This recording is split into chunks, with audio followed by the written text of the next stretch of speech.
Hi, and welcome. You're listening to the X22 Report. My name is Dave, and this is episode 3894BN. Today's date is April 29th, 2026, and the title of the episode is Comey's Communications Are the Key. Firewall, the king was just removed from the board. I have a question for you. Have you ever been sitting at your dinner table and said something like, I'm thinking about buying new shoes, or I need a new truck, and then you open up your phone and suddenly all you see is ads for shoes or a Chevy dealership? That's not a coincidence. Your phone is listening to everything you say, everything you do, and everywhere you go. Then it's selling your personal data and behavior to the government, data brokers, cyber criminals who would love nothing more than to steal your identity. This is the ghost phone. Looks like a regular smartphone, but it's completely stripped of all tracking and surveillance. It's the exact opposite of the phone you're probably watching this video on. Here's what your current phone is doing right now, whether you know it or not. It's tracking everywhere you go, your favorite restaurant, your place of worship, your kid's school, your gym. Every late night search you thought was incognito mode, it wasn't. Those places you visit that you assume nobody knows about, yeah, those too. Every location, every search, every conversation, logged, packaged, and sold hundreds of times a day to people you've never met. And here's the part that should make your stomach turn. Even when you power your phone completely off, it's still pinging cell towers, still giving your data away to the highest bidder. Now, I know what some of you are thinking. I'm not a criminal. I've got nothing to hide. And that is exactly what the people profiting off your data want you to believe. Privacy isn't for criminals. It's a basic right that every law-abiding citizen deserves. And they've convinced you to just hand it over for free. That's why I made the switch to Ghost Phone. It runs Graphene OS, the most secure mobile operating system on the planet. It's built on a Pixel 7a, completely de-Googled, completely stripped of surveillance. This is not some sketchy burner phone. This is the same hardened device used by deep cover investigative journalists going into hostile territories, undercover government agents, attorneys, and federal law enforcement. And now everyday Americans can have one too. Everything still works. Apps, cameras, calls, texts. Same premium hardware. The only difference, nobody's selling your movements to data brokers anymore. Click ghostphone.co/X22 in the description and use code X22 at checkout for $50 off. You deserve privacy. Stop letting big tech treat you like a product. Go to ghostphone.co/X22. Get the Ghost Phone. Now back to the video. Let's get into the economic collapse, political and geopolitical news. Now, the deep state, the corrupt politicians, big tech fake news, the puppet masters, you can see there is real panic right now. And you could see that Comey, he's a little bit nervous this time around. Number one, the case is going to be heard in North Carolina. And I do believe there's going to be other things that come out from all of this. I don't think it just has to do with 8647, but I do believe that is the lead-in. Because think about what Kash Patel said. He said they've been investigating this case for 9, 10, 11 months. Now, why would they have to investigate for 9, 10, 11 months if they're looking at what he did on social media, where he found the shells and he put out 8647 and he pretended he didn't know what that meant? Of course, we all know he knew exactly what it meant because, again, he was the director of the FBI. And I think even children today know what 8647, 8645 means. So the question is, why such a long investigation? Well, I do believe they went far beyond 8647. I do believe that was just the lead-in. And I do believe they were looking at his communications with people here in this country domestically, and looking at communications with foreign countries. Because if you look at the charges, it looks like that is what they've been going after. They've been going after the communications. And I do believe what they're going to show is that he was in line with others and most likely talking about assassinating the president of the United States. And you have to remember, Comey and others, especially in the FBI, DOJ, that is the firewall that actually blocks everything. So this way, nobody can get to the deep state players, the people that are calling the shots. And I do believe what Trump and the Patriots are doing right now, they're removing that firewall. And we're going to have to see that play out right now, because I do believe that's where all of this is going. And remember, these aren't the cases where the indictments are coming out with, about Russian collusion or Alpha Bank hoax or impeachment number 1, impeachment number 2, or the rigging of the election, where COVID came from, why COVID was released in this country. All of that has not come out. The Epstein information has not come out because, again, when you look at the grand juries can take anywhere from a month to 18 months, depending on the complexity of the case. So I do believe what they're doing right now is they're going to be chipping away at the firewall and actually setting up the narrative for what is to come. And I do believe this is what we're watching right now. Now, in the case of the senior advisor to Fauci, this case is going to be heard not in North Carolina. It's going to be heard around the D.C. area. And once again, the judge that is assigned to this individual, well, this judge has continually ruled against President Trump, which means we're probably going to see the judge work with lawfare to probably circumvent what is going on with that individual. But again, this sets up the entire stage for what is to come. And I do believe this is what Trump and the Patriots are doing right now. They're using these type of charges. Remember, the first charges against Comey was what? That was lying to Congress. And we saw how the judge worked with lawfare to get him off. And this time around, it's going to be a little bit tougher. So remember, the process is the pain every step of the way. Every time Trump and his team release an indictment, they feel the pain. When they hear they're being investigated, they feel the pain. Now, they get relief when they say, oh, look, we made it through this one. And then all of a sudden there's another indictment. Then there's another indictment. Then there's another indictment. Soon, they're not going to feel that relief. Every step of the way through the process, they're going to feel pain. Think about what Trump was feeling every step of the way. Every time they brought another charge, every time they paid someone to make up charges against him, he had to defend himself. This is exactly what these people have to do right now. They have to defend themselves with every single indictment. And you think this is going to be the last indictment for any of these people? Absolutely not. So again, every step of the way, what is Trump and the Patriots doing? They're making them feel pain. Now, the other thing that's very interesting is that the king and queen, they are now visiting the United States. And I do believe at this point in time, Trump now has removed the king from the board. And basically, the power structure that was in place is no longer in place. And you could see the leverage belongs to Trump. And I do believe Trump, just like with Saudi Arabia and what happened in Saudi Arabia, I do believe the same thing is happening here. And he's letting the king know that you're no longer in control. The deep state players that were controlling everything are no longer in control. And you can either fight against me or you can work with me. And I do believe most likely the king is working with President Trump right now.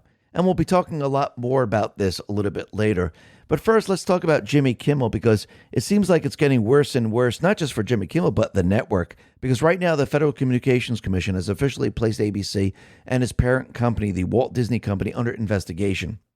And according to the FCC order issued on Tuesday, Disney's ABC must file license renewal applications to renew broadcast licenses for all 8 of its owned and operated television stations within 30 days, well ahead of the normal renewal schedule that would have stretched from 2028 to 2031. The FCC stated it has been investigating Disney's ABC stations for possible violation of the Communications Act of 1934 and agency rules, including the prohibition on unlawful discrimination. Regulators said ABC had responded to prior letters of inquiry, but additional actions are appropriate at this time. And ABC, they own a lot of different stations throughout New York, Los Angeles, Chicago, and many other places. Awake and Outlaw put this out and said, ABC, like the other large broadcasters, doesn't have a broadcasting license. Its stations do. But ABC as a whole generated $1.747 billion in total revenue in 2024. Now think about how much money that station makes. A TV station is roughly $15,000 to $20,000 per station as of fiscal year 2025, earning an average of $218 million per year. In fact, they're making a lot of money off their broadcasting business, yet pay the government, which is us, the people, of which we don't even make pennies on the dollar. Our return per dollar they pay us is 0.00001. Essentially, we're getting fleeced while they use their license to get wealthy while spreading lies, hate, filth, to undermine the country and almost exclusively push a Democrat agenda. Does that sound fair? No, it doesn't. And once again, we could see that Brendan Carr right now is looking into this. And we'll have to see how this all plays out. Now, the other thing that we've come to find out is, remember Savannah Hernandez? She was attacked during an anti-ICE protest. Well, it looks like 2 suspects were indicted in the assault of the TPUSA reporter Savannah Hernandez during the Minneapolis ICE protests. So once again, the federal grand jury, they have come back and they have indicted two of the individuals, which is absolutely good news. And anyone that attacks, anyone that threatens, anyone that pushes or does anything like that, they should be arrested and they should be brought up on charges. And that's exactly what we're seeing today. See, under the Biden administration, I don't think any of this would have happened. I think with Trump in the driver's seat now, we could see that there's a lot of pressure on the different states, on the different areas. So once again, we can see that things are now changing and changing for the good. But you can see the deep state players, they're going to continually fight back with everything they have. I mean, you can see Tim Walz, you could see J.B. Pritzker. They're all out there pushing against ICE and CBP. And basically, they're setting up laws to basically go after, fine, arrest the officers for doing their job. RNC Research put this out and said, J.B. Pritzker brags about his database of ICE and CBP agents in Illinois to track and punish them. They're eventually both going to lose their jobs and even their freedom. So that's very interesting because these are federal officers. They're following the rule of law. They're arresting the criminals that came into this country. And the other criminals want to protect the criminals. They don't want them to be arrested. And think about the law that Illinois passed. The law prohibits civil immigration arrests within 1,000 feet of sensitive areas like schools, courthouses, hospitals. And violators of these protections can face statutory damages of $10,000. That's normally around the courthouses. So they're setting it up to say, hey, listen, this is where all the illegals are, but you're not allowed to arrest them in these certain areas. And again, the criminals set up a sanctuary city to protect the criminals that they brought in. And now they're setting up laws to protect the criminals, not to protect the people, the citizens of that state, of that city, but to protect the criminals, the people that aren't even U.S. citizens. That's what they're doing. And I think it's becoming very, very clear to the people of this country of who and what they are. And this is why they're so angry with Elon owning X. You remember, when Twitter was controlled by the deep state, like YouTube, Facebook, Instagram, and the rest, and the fake news, they had control over the narrative.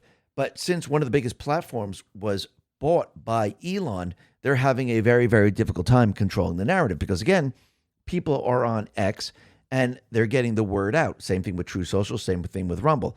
So if YouTube and Facebook and Instagram and the fake news try to push a narrative, it doesn't work because if you have Truth, if you have X, which is a very, very big platform, if you have Rumble competing against all of that, and people are actually citing documentation, citing facts, it actually destroys their entire narrative. And that's what we've been seeing.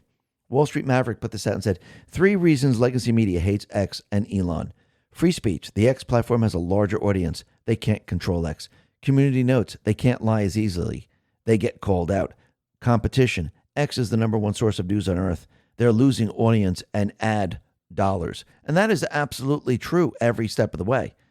And you can see they're panicking over this. This is why they've been using Europe and their draconian laws to try to shut down X. They're trying to go after and have them pay a lot of fines. And they want the cooperation of the DOJ, but the DOJ is not cooperating with any of this, which means Europe is having a very, very difficult time controlling what is going on in X, which means most likely they'll be moving to the next level. Now, what they're going to do, and you can see they're already starting to do this, they're using the fake idea that they want to keep children safe. What that really means is we want everyone to produce their ID so we know who you are, and it makes it a lot easier for us to shut it down. Because now, to sign on to the internet, you have to give your ID. So now, your ID is associated with your IP address. It follows you around. So now they know exactly who you are. So if you say something out against someone, they can shut you down instantaneously. They don't even have to worry about X anymore. And this is what Europe is trying to do. Now, of course, what people are going to do, most likely they're going to use VPNs or they're going to use other types of technology, maybe Starlink, and they're going to try to bypass all of this. But we'll have to see how this all plays out because, again, there's always a way around the control. People have always found it. And when Europe and the deep state players find out that they can't control it, in that fashion. Most likely when news or an event hits, I do believe they'll probably move to actually shutting down the internet or shutting down connections and things like that to maintain control of the narrative. But we'll have to see how that all plays out. Now, the other thing that we could see is that the DOJ, they announced gun regulation package as Trump ATF director nominee moves to final vote, which means they're going to go along, and this is acting AG Blanche, they're going to go along with Trump's executive orders, and that's Executive Order 14206, protecting the Second Amendment rights, and the DOJ is setting up a division in the DOJ where their main task is to uphold the Second Amendment. So I do believe there's going to be a lot of changes in the ATF, and we're going to see a lot of the fake laws that they've been pushing because, again, the ATF cannot make laws. They can make rules. But again, do the people have to follow these rules? Absolutely not, because it's not a law. It's almost like when the CDC said, hey, by the way, you must wear a mask. Well, that's not a law. That's their suggestion. Do the people have to follow their suggestion? Absolutely not. The people say you must stand 6 feet apart. Well, that's the suggestion. It's never a law, so you don't have to abide by that. So once again, you're going to see that a lot of things are going to be changing with the ATF right now. And Trump now has made it very, very clear that we're going to be protecting the Second Amendment. Now, think about this going back a little bit in time. The deep state players, they were able to get away with all the gun control laws is because no one was basically going against them. The DOJ was not going to file suits against the states with the gun control laws that they put into place. Now everything's changing. I mean, that was their job. The DOJ is to make sure that the states basically abide by the Constitution. And if they go outside of the Constitution, suits are supposed to be brought against them. And they're supposed to be slapped back into the Constitution. But again, if you have the DOJ, that's part of the criminal syndicate, and they want these laws, and they allow the states to do this, well, who's stopping them? Yes, there could be private suits, but again, it makes it a lot more difficult. So I do believe everything is about to change, and all those gun laws that were put into place, and we can see a lot of them are being shot down right now in the gun control states, I think they're all going to disappear.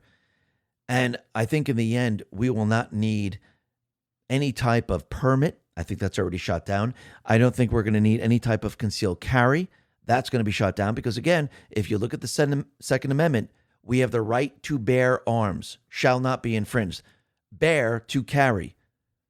We have arms is any type of weapon. So why do we need a concealed carry to carry a weapon when the Second Amendment says we have the right to do that? Do we need any type of license to speak freely? Does he use certain words in certain areas? I mean, that's the First Amendment. So where are all the licenses for that? Why do we have licenses for the Second Amendment? It doesn't make any sense. Because again, if you don't have it for the first, you don't need it for the second. And the second is very, very clear. Shall not infringe. So I think all of this, everything that they put into place over the many, many years, because again, what was their plan? Their plan was to remove the weapons from the people, to convince them to give up their weapons, to convince them that it wasn't a right. But it's all failed. And you're going to see all these laws that they put into place and all the gun control, groups, they're all going to fall apart. Because again, the Supreme Court, in the end, they're going to say, no, this is the Second Amendment. It stands. You shall not infringe on it. So any law that is created that's repugnant to the Constitution, it's null and void automatically. And yes, that is a Supreme Court case. Now, the other thing that we could see is that the European countries, they have been living off of the United States. And a lot of the money has been siphoned into their countries to support their socialist programs. And now you can see Trump is now shutting all of this down. And soon the healthcare, education, and everything else, it's all going to cease to exist the way we know it today. Think about all the money that is being transferred into these countries via tariffs, NATO, and all the other organizations. This is how they're able to keep their countries operational. And now you could see that Trump now is pulling the money back, and you're going to see that these countries are going to have a very, very difficult time. Peter Sagan, PhD, put this out and said, Europe's universal healthcare is built on fleecing sick Americans who foot the bill for pharma R&D while European countries buy pills for pennies. U.S. taxpayers pay 45% of all pharmaceutical innovation, and we pay 3 times for drugs Europeans buy at cost. Then he says Trump wants Europe to pay for their own defense. Now Europe needs to pay for their own health care. Yes, all this money that was being used to allow Europe to have these socialist programs, it's coming to an end. And everyone's going to start to realize, wait a minute, the socialist programs don't work too well when you don't have money coming in from other locations. And now the people of those countries actually have to pay for it all. You see, when someone else is paying for something, yeah, it's fantastic. But when you have to foot the bill, well, that's a whole nother story. And that whole thing is coming to a screeching halt. Now, the other thing that we could see is that Germany's right-wing party, AfD, well, it seems like they're gaining strength and they're getting stronger and stronger and stronger. Don Keith put this out and said, Germany's right-wing AfD just exploded in West Germany state elections, surging 11 points and nearly doubling their seats. Voters are rejecting mass Islamic migration and taking their country back. Europe is finally waking up. Peter Sagan, PhD, responded to this and said, Germany's populist AfD just doubled seats in a state it's traditionally weakened. In U.S. terms, it's New Jersey voting for Trump, TikTok for Europe's crumbling elite.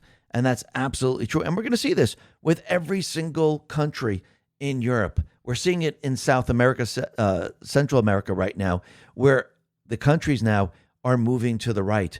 Now we're going to see this throughout Europe because, again, look at the poll numbers for the installed leaders. They're in the dumpers. And France, his numbers are very low. Merz, his numbers are very low. Starmer, his numbers are very low. And you're going to see a huge change throughout Europe because, again, Trump now is cutting them off. And you're going to see that the people are going to get angrier and angrier and angrier at their installed government.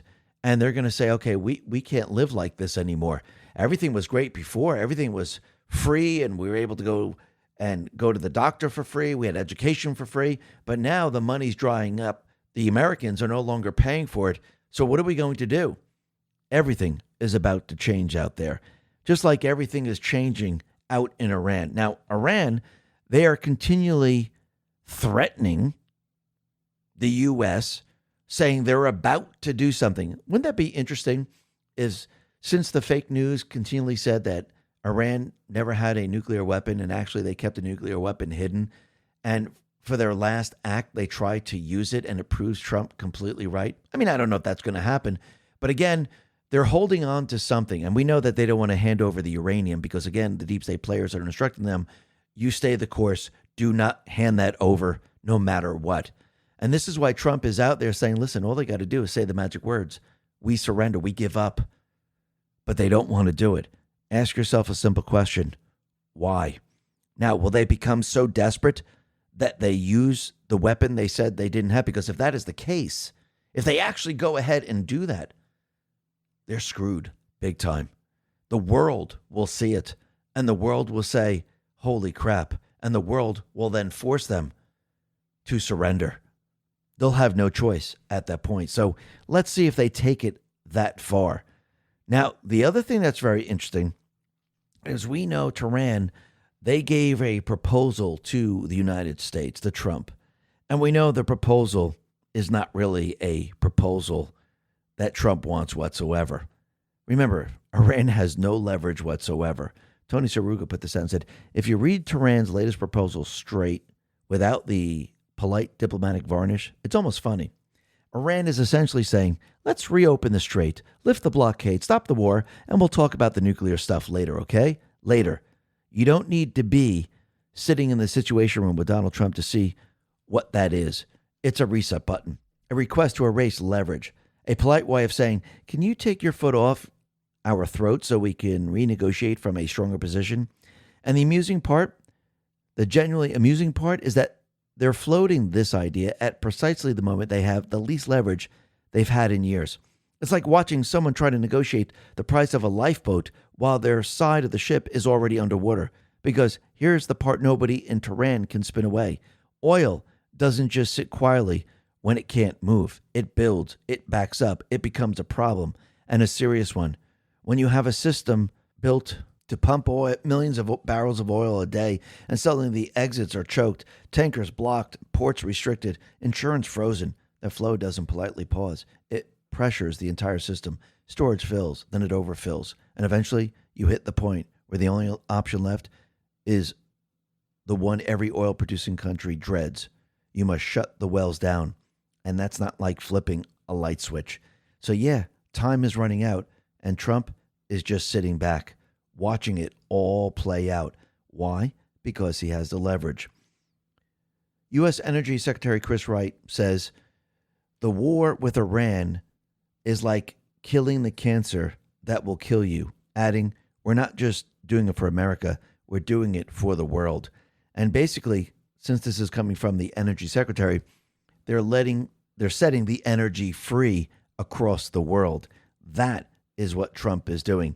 Now, what's very interesting is that the Wall Street Journal put out an article letting everyone know that Trump really doesn't have that many moves left, which is absolutely fake, phony, and false. But let me just read what they wrote here. Mary Nafal put this out and said, Trump just decided how this war ends, and it's not how anyone expected. Trump has reportedly told his aides to prepare for an extended U.S. blockade of the Strait of Hormuz. The president apparently sees both available off-ramps, pulling out of the conflict entirely or resuming combat operations as carrying significantly more risk than maintaining the current naval blockade indefinitely. This follows separate reporting that the intelligence community was directed to assess the risk of declaring unilateral victory and pulling back from the conflict. Both data points point in the same direction. Trump is choosing to settle into the standoff rather than force a resolution either way. The logic is brutal but coherent. Resuming bombing burns through the JSAM ER missiles the Pentagon can't replace for years, risks more American casualties, drives oil even higher heading into midterms, and almost certainly fails to extract the nuclear concessions Iran refuses to make. Walking away with no deal hands Iran a clean political victory and tells every adversary that American military pressure can be outweighed. Maintaining the blockade keeps the pressure on Tehran, slowly degrades the Iranian economy, and preserves Trump's leverage for whenever a real diplomatic opening emerges. But the real cost to the indefinite blockade as a strategy, American gas prices already at $4.18, don't ease while the strait stays effectively closed. Now, they're making the case that he's in a no-win situation because gas prices are going up, and basically if we just wait it out, it's just going to be a lot worse because, again, people are going to see the gas prices up, and he's just sitting there waiting for all of this. Well, that's not true whatsoever. Think about what just happened with United Arab Emirates. Think about what Bessent is doing now with the swap lines. Think about the sanctions that are being now removed from Russia. Think about what Trump did before he went into Iran with Venezuela. So when you start to look at this, what's going to happen? Well, since the UAE is no longer going to be part of OPEC, they can then increase oil production. And instead of ships coming into the Strait of Hormuz, what can they do? They can pump the oil to Faraja, which is at the opening of the Strait of Hormuz, and ships then can fill up with oil there. Same thing with Oman. Same thing with Saudi Arabia. So basically, they can actually pipe the oil to the opening mouth of the Strait of Hormuz. Now, if you remove OPEC, that allows you to pump a lot more oil. So when you have these countries, and I do believe there's going to be other countries that are going to remove themselves from OPEC, when you remove those restraints, and the restraints were put there on purpose to control the oil price, what do? You basically fill the oil void of Iran. So if the ships now can come to that area and they don't have to enter the Strait of Hormuz and they can fill up with oil, does that not solve the problem? It absolutely does. So Iran just lost their leverage. And what you're going to see is you're going to see oil prices start to level off, and you're going to start to see oil prices start to drop. And as time goes on and Trump actually gets what he wants from Iran, the amount of oil that's going to be hitting the market is going to drive the prices way, way down. Now, what's very interesting, Trump put out an interesting truth. He says, Iran can't get their act together. They don't know how to sign a non-nuclear deal. They better get smart soon, President DJT. And it shows a picture of him with an AR standing in front of Iran, and they're being bombed to hell. It says, no more Mr. Nice Guy. Observing Consciousness says, Trump's a master in game theory. 2 posts, 1 sequence, clean game theory. The first lays the board by signaling Iran is strained and needs the Hormuz valve reopen, which anchors the entire situation to the energy choke point the world depends on. Then the second post tightens the frame and raises pressure around a deal, shifting from exposure to enforcement. That progression moves from they are in a weakened position to they must act now, compressing time and forcing alignment while the real leverage never leaves the rail of energy flow. What you are watching is a controlled escalation where narrative, timing, and infrastructure coverage using Hormuz as the fulcrum to shape behavior, not just in Iran, but across every system tied to oil, shipping, and geopolitical stability. Absolutely. And you can see he has maximum pressure on the deep state, on the central bank, on Iran. And soon, Iran's going to have to make a decision. Trump knows this. And when Iran sees the oil flowing from UAE, Saudi Arabia, because they can pump from east to west, they're going to start to realize they no longer have the leverage whatsoever. Nobody needs them. And when nobody needs them, what are they going to do? Because when oil prices start to go down and everyone realizes, wait a minute, I can go to the mouth of the Strait of Hormuz, I can go to the Red Sea and get the oil there. Well, this is going to be a main problem because Saudi Arabia is pumping the oil from east to west. So when that occurs, Iran has no leverage left whatsoever. Actually, they have nothing. Nobody needs them anymore. And eventually they will surrender. Trump knows this. And Trump has all the leverage. It's just a matter of time. And the clock is ticking down. I don't think it's a matter of months. I think it's a matter of days. Let's see how this all plays out. This is going to be very, very interesting.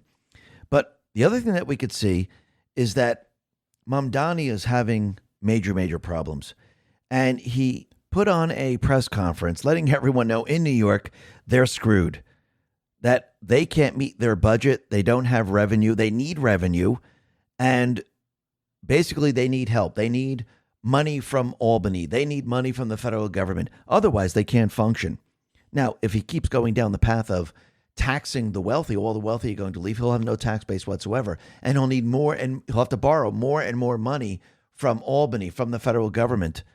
And I don't think the federal government is going to be giving any money. So basically, he's in a death spiral right now. So he has 2 options. If Governor Hochul doesn't give him money, he's screwed. If she gives him a little bit of money, yes, he can make it through. Or he's going to have to start taxing other people or cutting different programs. Now he's trying to keep the programs up and running. But again, if you don't have money, what happens? Everything starts to fall apart. So he is in a very, very difficult decision right now. And let's see how this all plays out. Remember, he was going to give everyone everything for free. All the subway rides, the buses. You're going to get free grocery. Everything is going to be free. Well, where does everyone think this money's coming from? And if you're going to tax the wealthy, and the wealthy are leaving, and the businesses are leaving, what do you have left? You have nothing. You just have all those people that just want the free stuff. And it's not going to work. Everyone's going to get what they paid for. And I think the people are going to start to turn on him. I don't think it's going to take that much time. Now, the other thing that we could see is that Trump, he had the king and queen visit the United States. And what's very interesting, and Tom Sauer put this out, is that Trump dressed our boys in the revolutionary patriot garb to remind Charles what happened 250 years ago.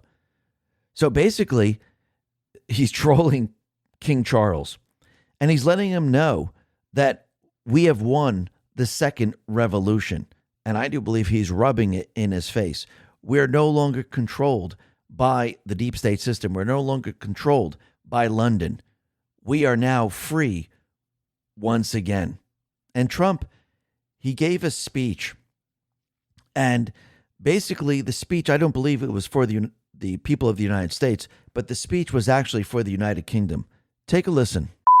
Of monuments to George Washington, Thomas Jefferson, honoring the British King, might seem an ironic beginning to our celebration of 250 years of American independence, but in fact, no tribute could be more appropriate. Long before Americans had a nation or a constitution, we first had a culture, a character, and a creed. Before we ever proclaimed our independence, Americans carried within us the rarest of gifts, moral courage, and it came from a small but mighty kingdom from across the sea. For nearly 2 centuries before the Revolution, this land was settled and forged by men, women, who bore in their souls the blood and noble spirit of the British. Here on a wild and untamed continent, they set loose the ancient English love of liberty and the Great Britain's distinctive sense of glory, destiny, and pride. And that's what it is, glory, destiny, and pride.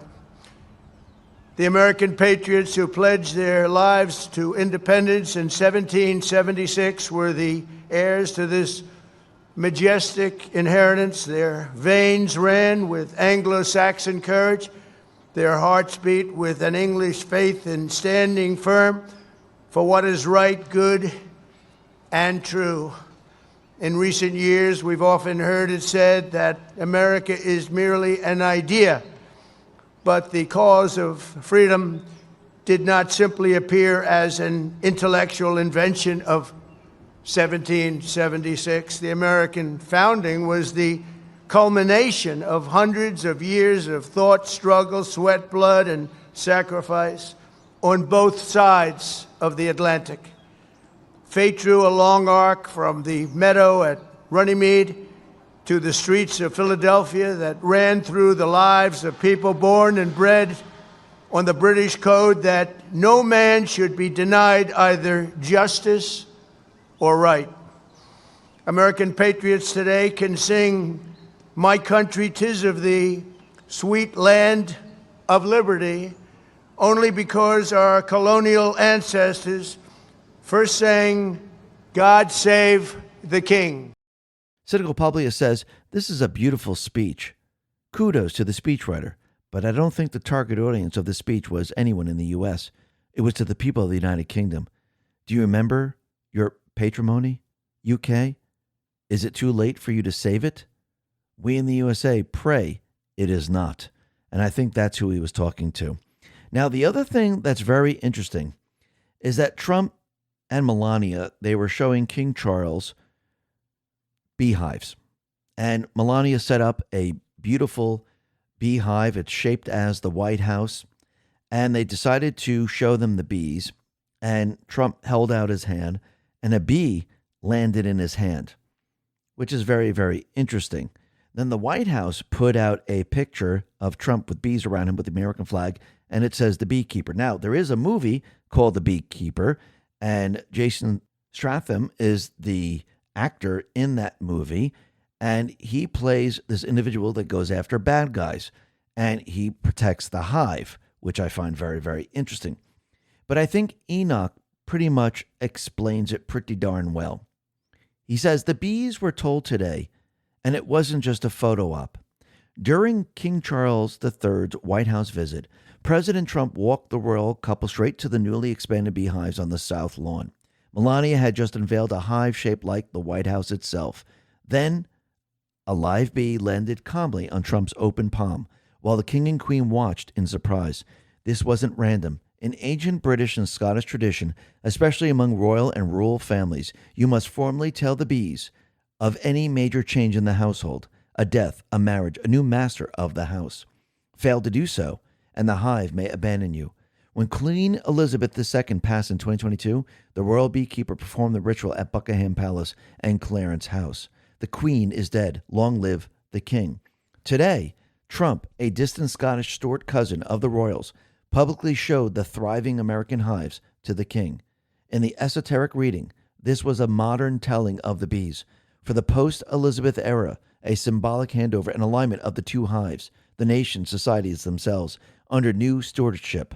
This was a very public demonstration, Trump standing tall as the one in charge, and the king quietly capitulating on American soil. The bees and the world just witness who holds the hive now.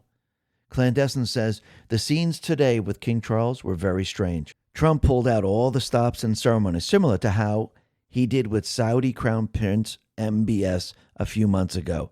I was getting capitulation tour 2017 vibes, and I do believe that's exactly what happened. Trump now has removed the king from the board. The king reports to Trump. Brian Cates explains, if you understand how the geopolitical power structure were aligned pre-Trump, you understand how vastly Trump and his team changed the equation. King Charles is not the enemy anymore.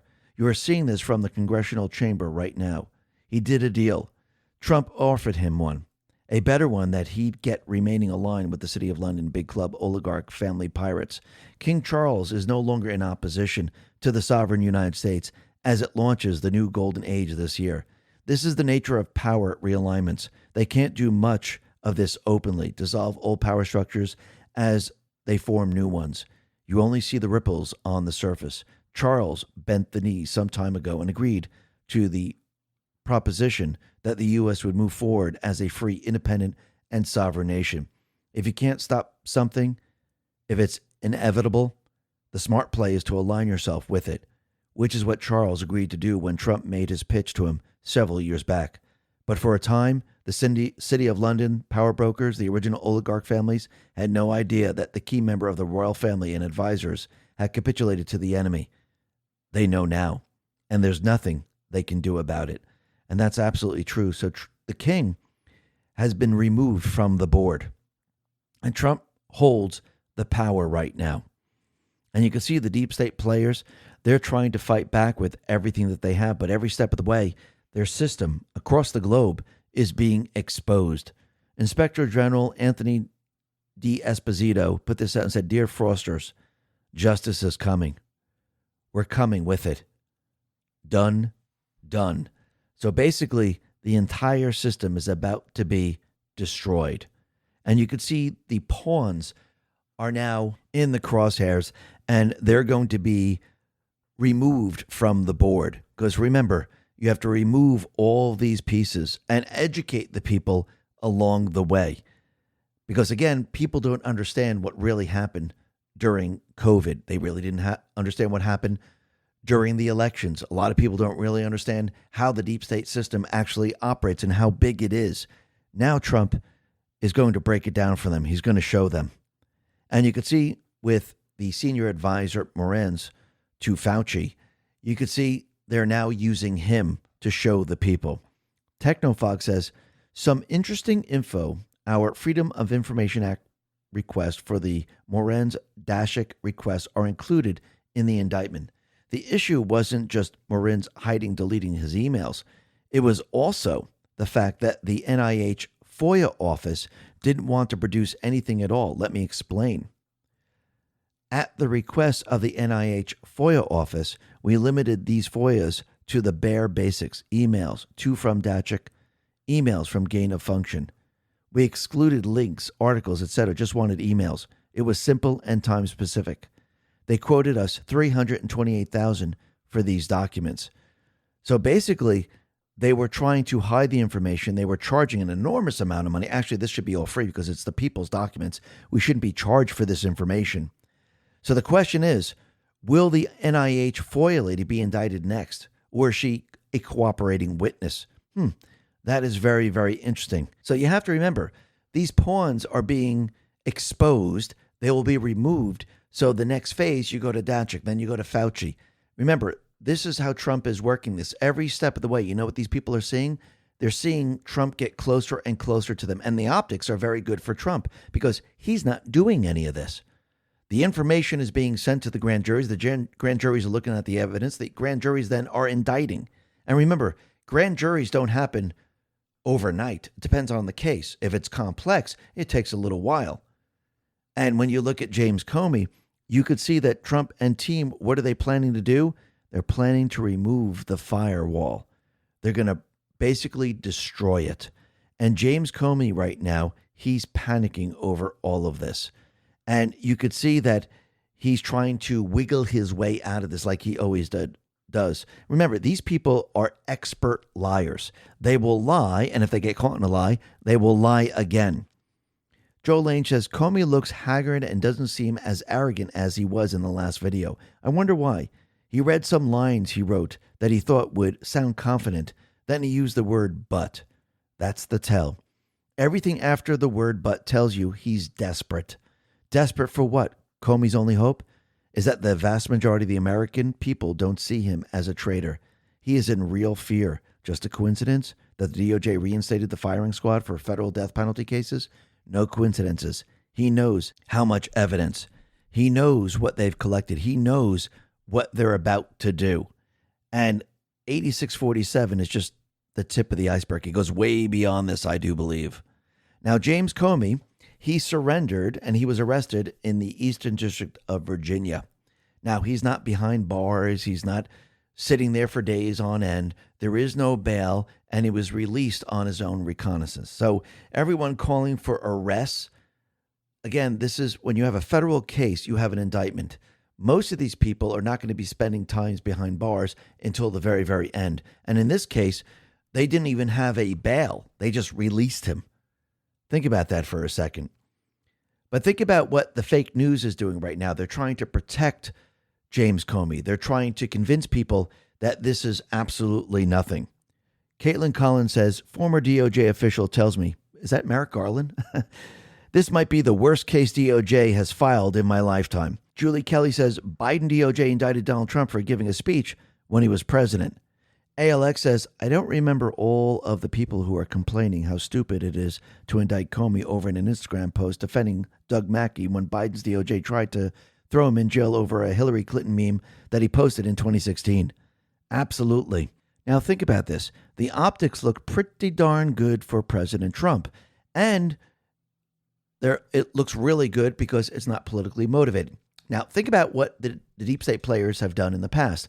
They went off and they just arrested people. They stormed their house in the early morning. They made it look really good because that's politically motivated. When you give the evidence, the documented evidence, to a grand jury, and a grand jury makes a decision, the optics look very, very good because it's no longer political. AG Blanche didn't make a decision. Kash didn't make a decision. Trump just didn't make a decision. The grand jury made the decision, and they based it on the evidence compared to what the deep state players did. They went ahead and they made the call and they arrested the people, and then they had to start proving the case. They did it the opposite way. It looked great. It looked like, oh, look, they're arresting people. But again, Trump and team, what are they doing? They're making sure the optics look good. And they even asked Todd Blanche the same question.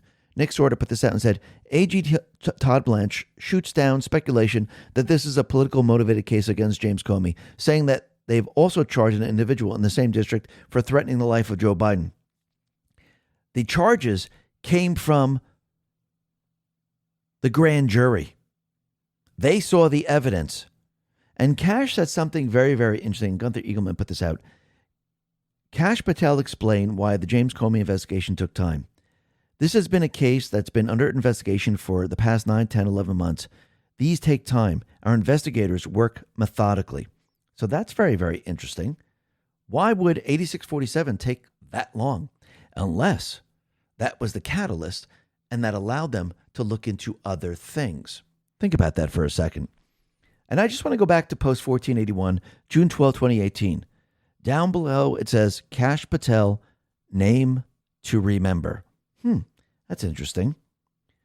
Cynical Publius says, not sure this will stick, but as the Democrats taught us from 2016 to 2024, the process is the punishment. Now, I have a very funny feeling that most likely these charges most likely will stick. First of all, the trial is going to be in North Carolina. And none of these charges really went against President Trump. Plus, Kash has taken a lot of time to investigate this. Karma Patriot says, if former FBI Director James Comey has ever communicated with anyone through back channels about the assassination of President Trump, and FBI Director Kash has legally acquired intelligence that proves Comey knowingly and willfully transmitted in interstate commerce a threat to kill the president, that's not free speech. So that's the big question here. Todd Blanche says the grand jury indicted Mr. Comey yesterday. Grand juries hear evidence. That evidence is not something that anybody can talk about today. But when you talk about whether proof exists, the proof that we have is in the fact that the grand jury returned an indictment. Remember, that is not the Department of Justice charging James Comey with a crime. That is a grand jury returning a 2-count indictment. So think about the optics. Think about what they just did. And remember, Blanche is an acting AG. So let's see. Pam Bondi, I know people are like, oh no, she did nothing.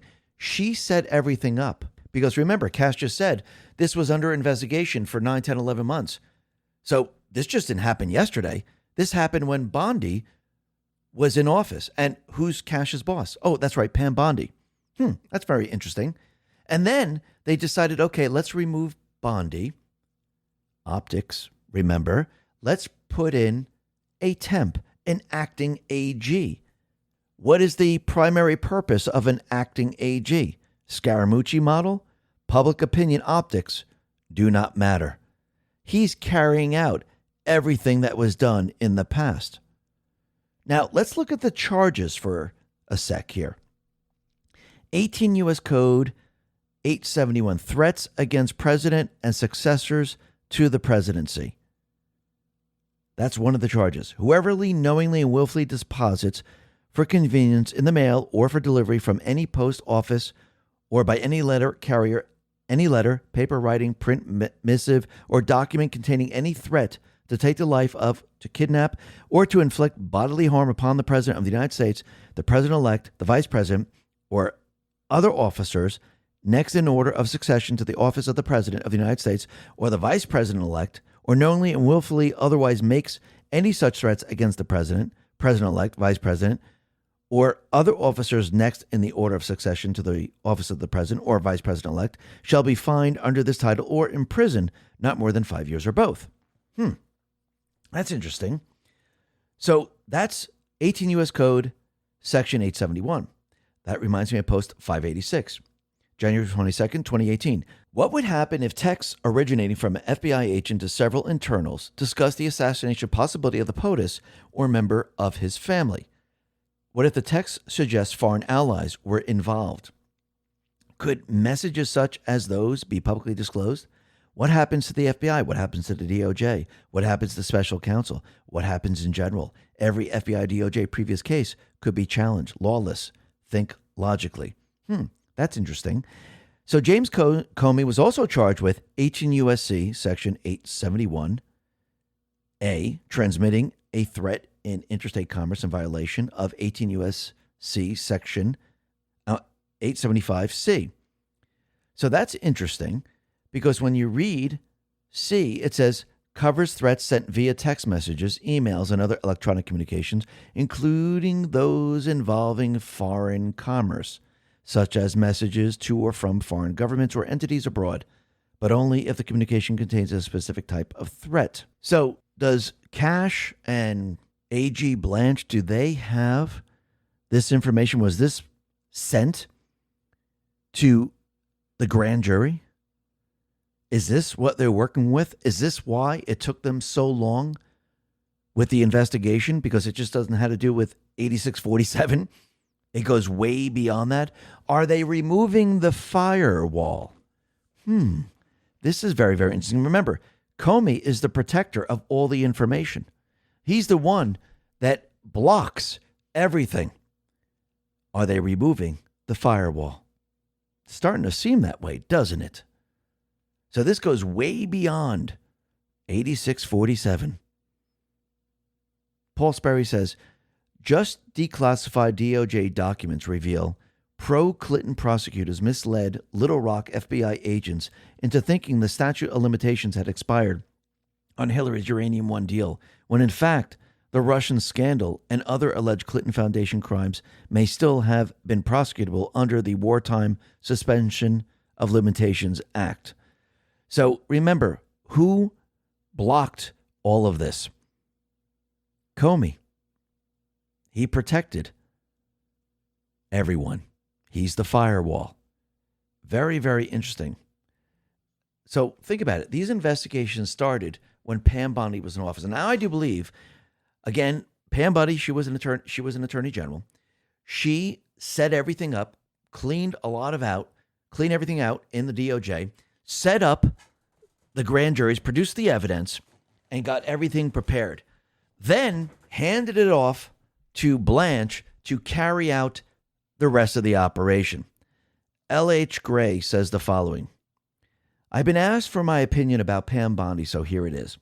Pam Bondi, in my opinion, was deployed as a precision instrument in a theater of institutional warfare where the Attorney General's role is less about courtroom theatrics and more about reshaping the Department of Justice's internal architecture from within a bureaucracy engineered to resist exactly that.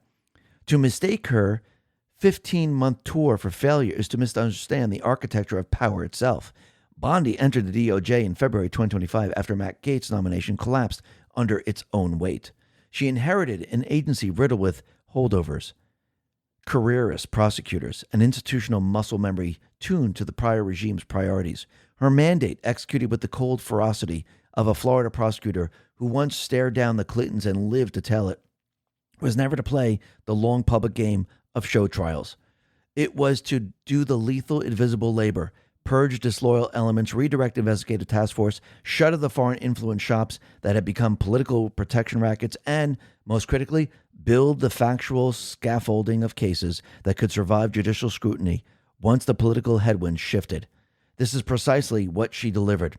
Under her watch, the DOJ secured historic gang and cartel takedowns, first ever Antifa terrorism convictions, and a string of Supreme Court victories that rewrote the operational rules of engagement. Murder rates plunged to levels unseen in over a century. Those are not the metrics of lightweight. They are the metrics of someone who understood that the real war is won in the grand jury rooms and the classified briefings long before any defendant ever sees a courtroom. The public theater, the Epstein file fiasco, the congressional grillings, the slow bleed perception that Trump's enemies weren't being prosecuted fast enough was the predictable noise generated by an entrenched apparatus that weaponizes leaks, redactions, and procedural sabotage the moment it senses its own exposure. Bondi absorbed that fire so the next occupant of the office would inherit dockets already primed, evidence chains already hardened, and bureaucracy already blooded and compliant. She was the breaching charge. The follow-on force, now under acting leadership, that can move with the fewer Senate constraints and fresher political capital gets to deliver the kill shots. This is not speculation. It is the pattern of every high-stakes Trump DOJ transition. First-term chaos taught the lesson. The Senate confirmed loyalists. Who survives confirmation must serve as the institutional wrecking ball. The public demands scalps. The law demands airtight cases. Bondi supplied the latter while the former were still being assembled. Those who call her tenure incompetent reveal either their ignorance of how their executive branch actually functions or their desire to keep the machine broken so it can never be turned against its former masters. She was never meant to be permanent face of the Justice Department. She was the architect who laid the rebar and poured the concrete under the fire. The structure now stands. The new tenants can furnish it with indictments. This is not failure. This is lethal. Disciplined statecraft. And the critics who cannot see the difference have no business commenting on power at this altitude. Mike Davis responded to this, said, started under Emile Beauvais. Pam Bondi fired bad people, hired good people, closed bad cases, and opened good cases. The shock and awe campaign brought to heel the out-of-control DOJ career staff who thought they didn't report to anyone and sabotaged the will of the American voters by sabotaging their president and his team. Pam defended and won nearly unbroken series of monumental Supreme Court cases, restoring the president's constitutional powers to deliver on his electoral mandate for all Americans. Todd Blanche, her loyal wingman, is finishing the job. Boom. That tells you everything you need to know right there. And you could see that Trump now has the control. And he has control of over what Obama put into place. Remember, they created a system that protected itself. And the FBI was the firewall. DOJ was the protection apparatus. Same thing with DHS, CIA, and the rest. Obama placed people in certain agencies. We mentioned this yesterday, CES, to make sure that he ran a shadow government when he wasn't president. He set all of this up. James Wood says, today's indictment of crooked Comey isn't about seashells, folks. It's the thread that, when pulled, will reveal the entire tapestry of treason engineered by this traitor. Before Obama, there was no ISIS. There was no Black Lives Matters. There was no Antifa. There was no war on police. There was no law legalizing propaganda on American citizens. There was no Russian hoax. There was no expensive Obamacare. There was no TDS. Remember, it's infiltration from within. And you could see every step of the way, Trump's team, they're clearing the path so we can take over the House and Senate, remove those deep state players that have been put into place. And once you have that, you can clean out the rest of the agencies very, very easily. ABC 11 Eyewitness News put this out and said, North Carolina Board of Elections finds 34,000 dead people on voter rolls. Harmeet Dillon says, told you. And we could see that every step of the way she's cleaning out the voter rolls. Peter Bernagher says, Wisconsin has well over 700,000 dead on their voter rolls. Noting inactives can be switched to actives in seconds. One person with admin access to WizVote could flip 50,000 inactives to actives in a very short period of time. And this is why Harmeet Dillon is out there shutting down all these dead voters that they have on the voter rolls. This is why she's cleaning it out. Now think about everything that Trump has put into place. He's making sure that we win the midterms, which I do believe we're going to. And he has the Trump card in his back pocket. That's the executive order. So if they don't pass the Save America Act, he's going to make sure there's no way in hell that the D's are going to win the elections, because without their cheating system, there's no way they can win. I think Nancy Pelosi is already confirming the way forward for the deep state players.